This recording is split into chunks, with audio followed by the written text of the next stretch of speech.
नीतीश कुमार बिहार के मुख्यमंत्री पद की शपथ लेंगे, लेकिन यह सफर इतना आसान नहीं था। एनडीए में वो नीतीश कुमार बीजेपी से लड़ रहे थे और सोचिए, कायदे से पहले मुख्यमंत्री इस्तीफा देता है, फिर गवर्नर उनको इनवाइट करते, लेकिन नीतीश कुमार रिस्क नहीं लेना चाहते थे। दूध का जला छाछ भी फूंक कर पीता है। जब तक एनडीए ने उनको अपना नेता नहीं चुन लिया, तब तक नीतीश कुमार गवर्नर के यहां नहीं गए। लेकिन सवाल है कि क्या वो पूरे 5 साल अपना कार्यकाल पूरा कर पाएंगे? क्या बीजेपी, अमित शाह, जो जिनका सपना है अपना मुख्यमंत्री का, क्या बीच रास्ते में उनको धोखा नहीं दिया जाएगा? इस वीडियो में बताऊंगा। क्या एक बार फिर से लखनऊ के बाबा साहेब भीमराव अंबेडकर यूनिवर्सिटी में एक दलित छात्र को रोहित वेमुला बनने के लिए मजबूर किया जा रहा है? और क्या नीतीश कुमार शिंदे के साथ संपर्क में है? क्या नीतीश कुमार भी अब लगातार बीजेपी पर दबाव बना रहे हैं?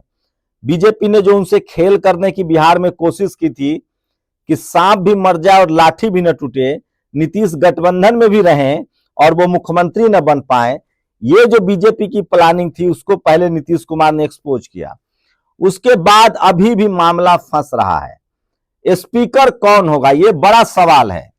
क्या नीतीश कुमार अगर स्पीकर नहीं लेते हैं, अगर बीजेपी का स्पीकर होता है, सोचिए गवर्नर बीजेपी का, स्पीकर बीजेपी का, क्या बाद में खेल नहीं हो सकता है? बीजेपी एक विश्वसनीय, भरोसेमंद पार्टनर नहीं है। चाहे महाराष्ट्र आप देख लीजिए, जो लोग बीजेपी के साथ गलबहियां करते रहे उनकी राजनीति खत्म हुई है।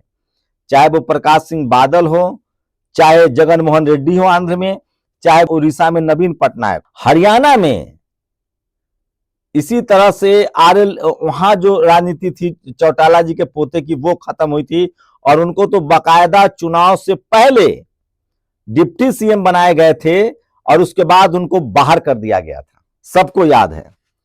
क्या नीतीश कुमार ने शुरुआती विजय तो हासिल कर ली है, लेकिन अभी भी मामला पेच फंसा हुआ है। मुख्यमंत्री वो होंगे, गृह मंत्रालय वो रखेंगे, लेकिन स्पीकर कौन होगा? स्पीकर क्यों जरूरी है, सोच समझिए। और सवाल है कि क्या चिराग पासवान डिप्टी सीएम बनेंगे? नीतीश जी की कोशिश है कि चिराग पासवान उनके साथ काम करे, डिप्टी सीएम बने और आगे वो मुख्यमंत्री के लिए तैयारी करें। चिराग पासवान का भी सपना है मुख्यमंत्री का, रामविलास जी का भी सपना था। एक दौर था जब रामविलास पासवान, लालू प्रसाद यादव और नीतीश कुमार एक फोन की दूरी पर रहते थे। आज भी नीतीश जी सबके हैं, समझ लीजिए इस बात को, नीतीश जी सबके हैं। लेकिन बीजेपी नीतीश कुमार की जो छवि है ना, नीतीश सबके हैं, उसके उलट कोशिश कर रही थी कि उसका अपना मुख्यमंत्री हो। आप इस खेल को समझिए। आप कल्पना कीजिए कि बीजेपी के पास 95 विधायक होते हैं और चिराग पासवान 20 विधायक होते हैं। मांझी जी और उपेंद्र कुशवाहा की जो स्थिति है वो रहता, और नीतीश जी गलती से 80 होते या 75 होते, तो मैं दावे के साथ कह सकता हूं कि वो मुख्यमंत्री नहीं बनाए जाते। अमित शाह ने कह दिया था कि मुख्यमंत्री उनका होगा, विधायक चुनेंगे। ललन सिंह भी उन्हीं की भाषा बोल रहे थे। संजय सिंह ने तो बाकायदा टिकट बांटने में इतना गड़बड़ झाला कर दिया था कि बाद में नीतीश कुमार जी ने अपने सबसे नजदीकी और विश्वास पात्र मनीष वर्मा को फिर अपने साथ बुलाया। बाद में खैर देर से ही सही ठीक हो गई। उसके बाद काउंटिंग के दिन क्या क्या हुआ सब जानते हैं। आप कल्पना कीजिए कि रामगढ़ की सीट जीतने के बावजूद बीएसपी को नहीं मिल रहा था, किसके हिस्से में जाता? ढाका की सीट किसके हिस्से में जाता? सहरसा आईपी गुप्ता की सीट किसके हिस्से में जाता? फारबिसगंज की सीट जो कांग्रेस को गया वो किसके हिस्से में जाता? क्यों रिजल्ट रोका गया था?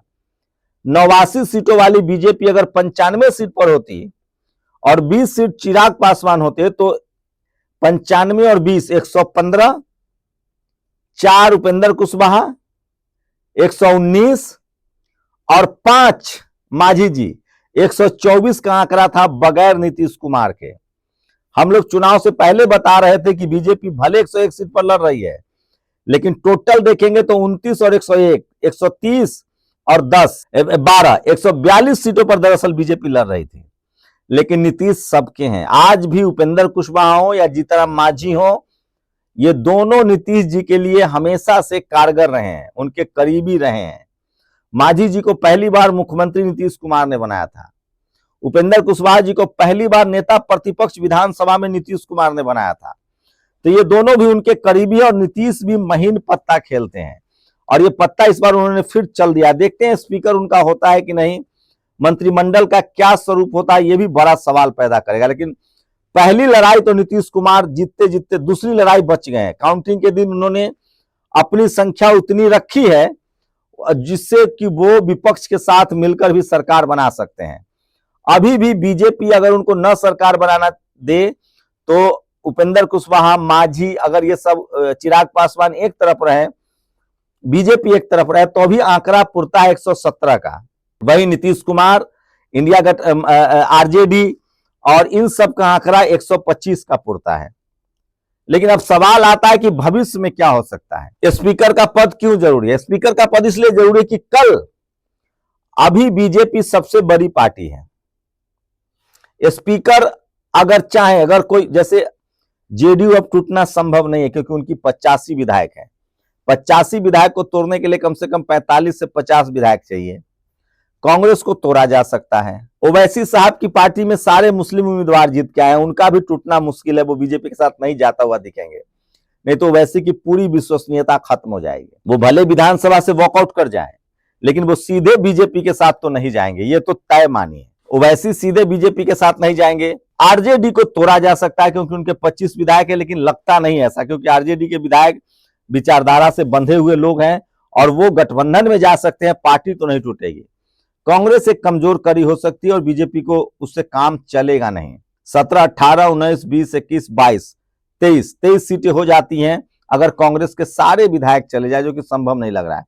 उसके बावजूद नीतीश मंझे हुए नेता है, उनका दूध से मुंह जला हुआ है, छाछ भी फूक फूक कर पी रहे हैं। और इसलिए अगर विधानसभा स्पीकर उनका होता है तो किसी भी दल में तोड़फोड़ संभव नहीं है।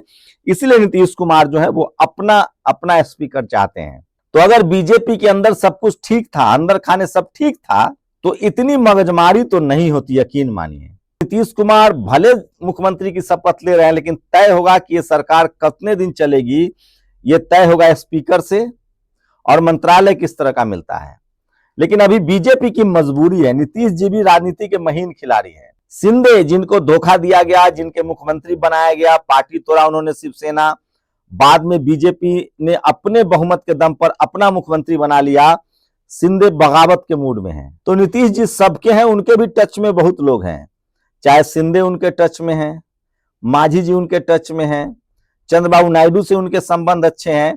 मैं फिर कह रहा हूं, गठबंधन ने बड़ी गलती की थी और 2024 के चुनाव में अगर नीतीश कुमार को प्रधानमंत्री का उम्मीदवार मान लिया जाता तो आज केंद्र में सरकार न होती। और आज भी नीतीश कुमार में वो सलाहियत है, वो ताकत है कि वो जब चाहे इस सरकार को गिरा सकते हैं। इसीलिए बाई चॉइस नहीं, मजबूरी में बीजेपी उनको मुख्यमंत्री मानने के लिए तैयार है।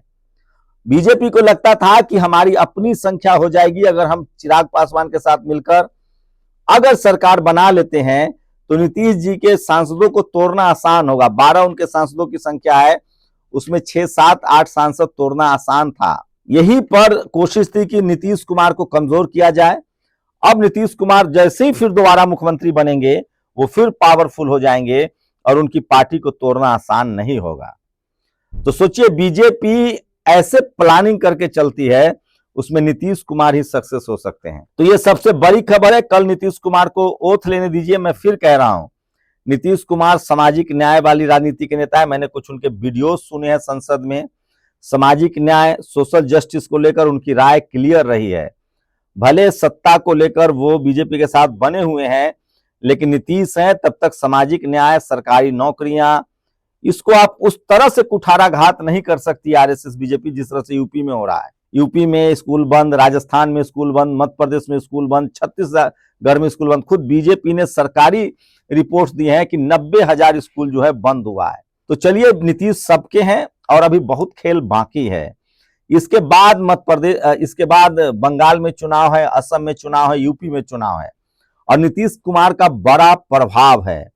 इन चुनावों तक तो उन पर बीजेपी हाथ डालना नहीं चाहेगी, ये सबसे बड़ा सवाल है।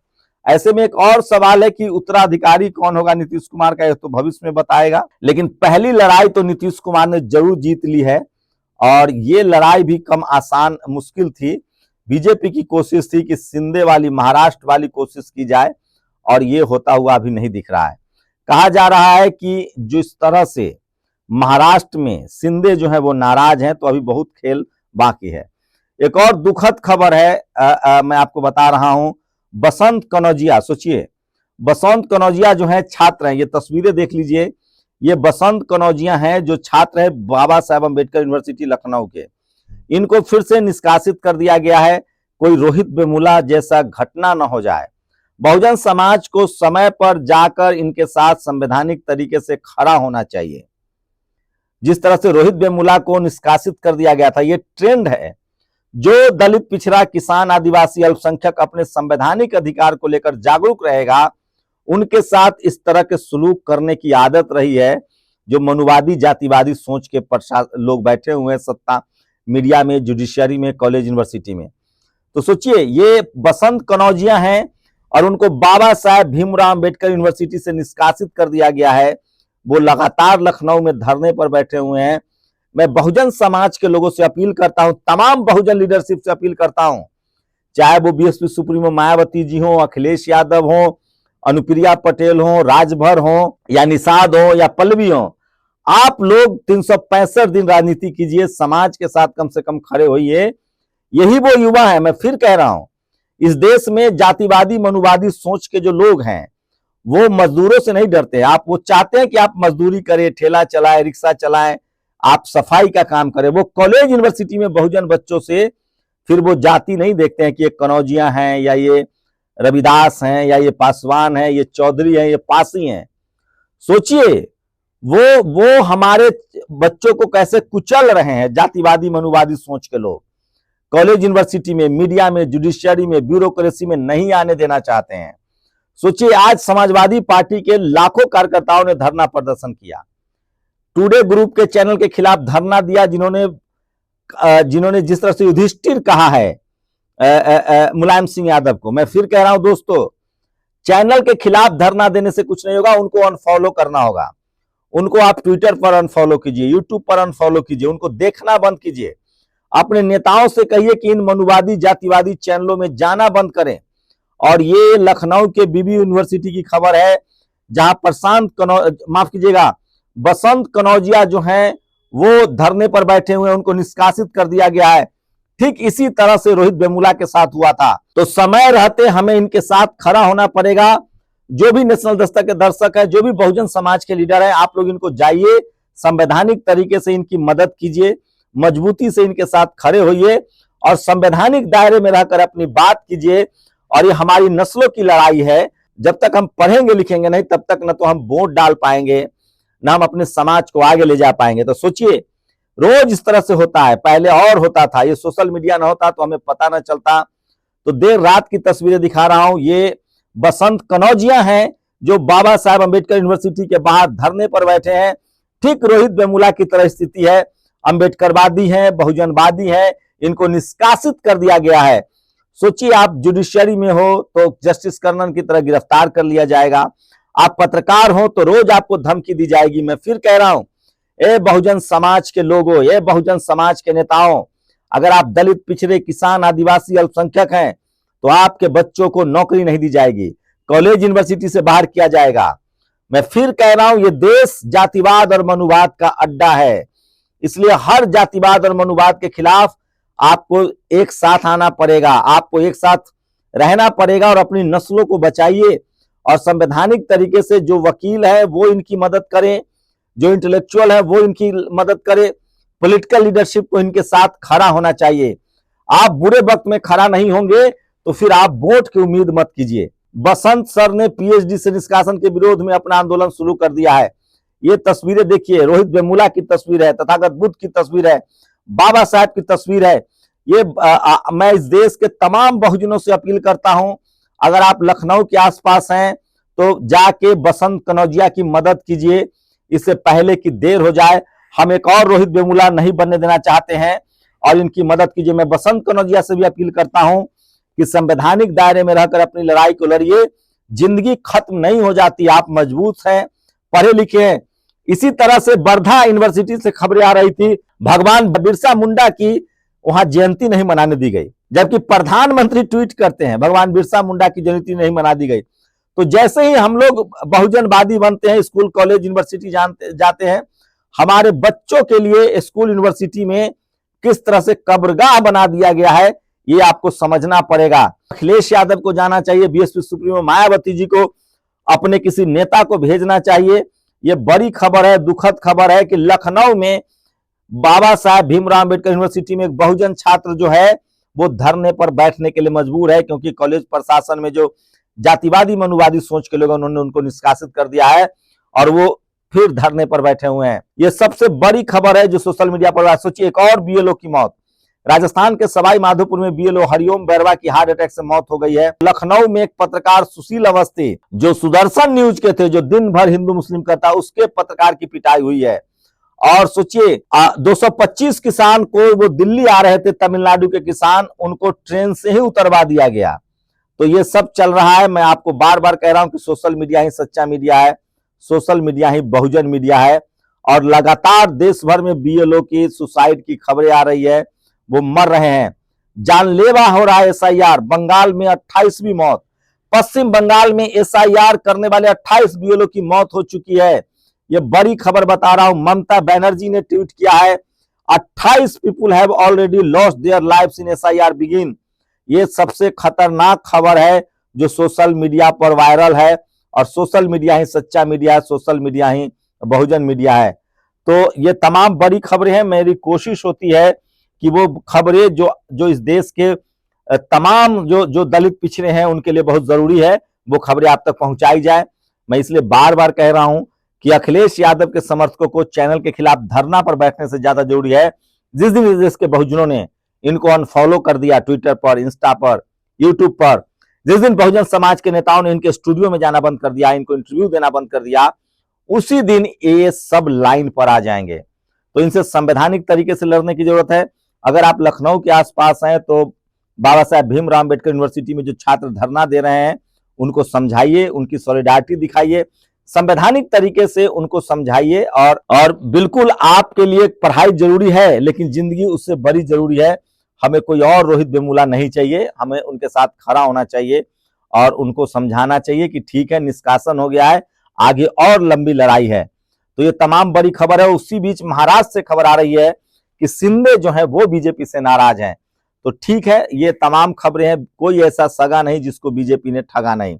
नीतीश कुमार आखिर बाल बाल बच गए हैं, देखते हैं वो कितने दिन सरकार चला पाते हैं, स्पीकर उनका बनता है कि नहीं। अगर नीतीश कुमार का स्पीकर नहीं बना तो वो 5 साल सरकार चला पाएंगे, इसकी गारंटी कौन देगा? ये सबसे बड़ा सवाल है। तो आप लोगों से गुजारिश है कि लखनऊ में जो बसंत कनौजिया हैं, अगर आप छात्र हैं तो उनके साथ मिलिए और आप अभिभावक गार्जियन बन के बताइए, उनको समझाइए और संवैधानिक तरीके से वो अपनी लड़ाई लड़े। कुछ भी ऐसा ना करे जिससे बहुजन समाज को नुकसान हो, इस देश को नुकसान हो।